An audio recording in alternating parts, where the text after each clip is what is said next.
किसी भी मजहब से कोई तकलीफ नहीं है। मुझे इस्लाम के ढोंगी आशिकों से तकलीफ है। ये बिल्कुल हिंदू बिल्कुल। मुसलमान की लड़ाई नहीं है, ये धर्म और अधर्म की लड़ाई है कि बीच में अगर अमन और न्यूज 18 के और दूसरे स्टाफ नहीं आते तो शायद उनका इलाज उससे ज्यादा भी हो सकता था। मैं ये भी मानती हूँ कि जब कभी आपके साथ गलत हो रहा है और लगातार गलत हो रहा है तो आपको उस अधर्म के खिलाफ आवाज उठानी पड़ेगी। गलत लोगों को इस तरह से लताड़ना शुरू कर देंगे, उस दिन ये लोग कुछ भी गलत करने से पहले 100 बार सोचेंगे। अपने आप को बचाने के लिए, अपनी पर्सन एंड प्रॉपर्टी को बचाने के लिए या किसी थर्ड पार्टी की पर्सन एंड प्रॉपर्टी को बचाने के लिए भी हम किसी को मार सकते हैं। तो अहिंसा परमो धर्मः तो है ही, लेकिन धर्म हिंसा तथैव चो भी है, इसको भी हम याद रखें। शोएब जमाई जैसे जो कहते हैं मुस्लिम स्कॉलर कहते हैं अपने आप को, उनका इलाज क्या है? मुझे लगता है कि सभी भारतवासी अगर ऐसा इलाज करने लगे तो इस समस्या का समाधान हो जाएगा।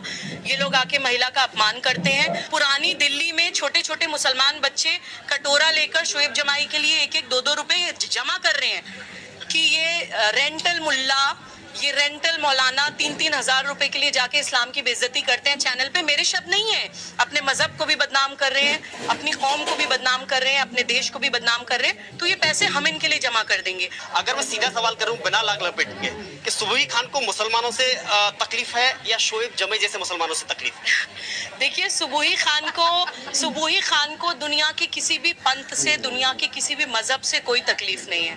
मुझे इस्लाम के ढोंगी आशिकों से तकलीफ है जो नाम लेते हैं इस्लाम का लेकिन एजेंडा चला रहे होते हैं इस्लामिक स्टेट का। मुझे उन लोगों से नफरत है और उन लोगों के खिलाफ मेरी ये लड़ाई हमेशा जारी रहेगी।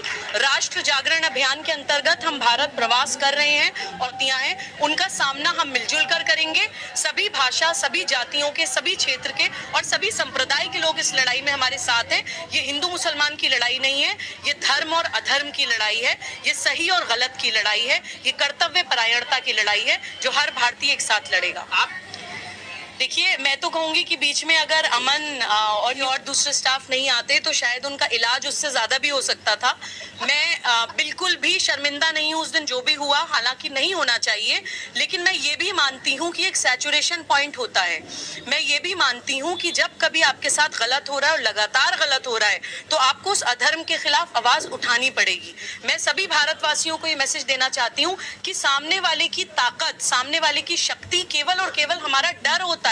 ये लोग बड़े बड़े बयानबाजी करके चले जाते हैं, बीच चौराहों में लड़कियों को के चले जाते हैं सिर्फ इसलिए क्योंकि हम खड़े होकर देखते हैं।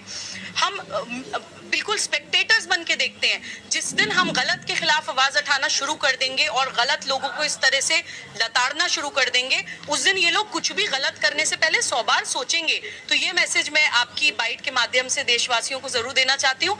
1 मिनट आप मुझे और देंगे तो एक छोटी सी कहानी के माध्यम से और दूंगी कि जो लोगों को ज्यादा समझ आएगा।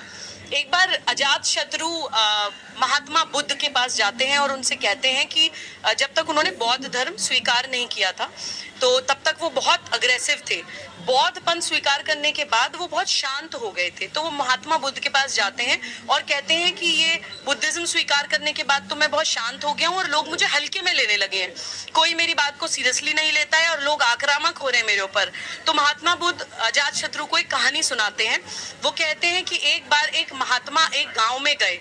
वहां गांव में उनको पता चला कि पास में जंगल में एक शेर है जो आके लोगों को खा जाता है, बहुत अग्रेसिव है और गांव में बड़ा उसका टेरर था उस शेर का। तो वो जो संत महात्मा होते हैं शेर के पास जाते हैं कि बेटा गलत बात है, किसी को मारना अच्छी बात नहीं होती, हिंसा नहीं करनी चाहिए। उसके बाद वो शेर को समझा के चले जाते हैं। जब 15 दिन बाद वो आते हैं तो वो शेर बहुत कमजोर अवस्था में, घायल, उसके खरोच, उसके 3 बच्चे भी मर गए। और उससे महात्मा आके पूछते हैं तुम्हारा क्या हाल हो गया, तुम तो इतने खूंखार थे। तो वो शेर बोलता है कि महात्मा जी आपने ही तो बोला था कि हिंसा नहीं करनी है, आपने ही तो कहा था शांत रहना है, ये अहिंसा अपनाने के कारण मेरे 3 बच्चे भी मर गए। तो वो संत महात्मा उस शेर को कहते हैं कि बेटा मैंने तुमसे नाजायज किसी को मारने को मना किया था, मैंने तुमसे दहाड़ने को मना नहीं किया था। यही मैसेज मैं भारतवासियों को देना चाहती हूँ कि हम किसी को भी मारने नहीं जा रहे हैं, हम किसी का भी गलत करने नहीं जा रहे हैं, लेकिन राइट टू प्राइवेट डिफेंस हमारी आईपीसी में section 96 to 106 right to private defence की बात करता है। अपने आप को बचाने के लिए, अपनी पर्सन एंड प्रॉपर्टी को बचाने के लिए या किसी थर्ड पार्टी की पर्सन एंड प्रॉपर्टी को बचाने के लिए भी हम किसी सकते हैं। ये अधिकार हमें हमारा संविधान भी देता है। तो अहिंसा परमो धर्मः तो है ही, लेकिन धर्म हिंसा तथा जो भी है इसको भी हम याद रखें। राइट टू प्राइवेट डिफेंस को और अधर्म के खिलाफ दहाड़ने को हमेशा याद रखें। जय हिंद, वंदे मातरम।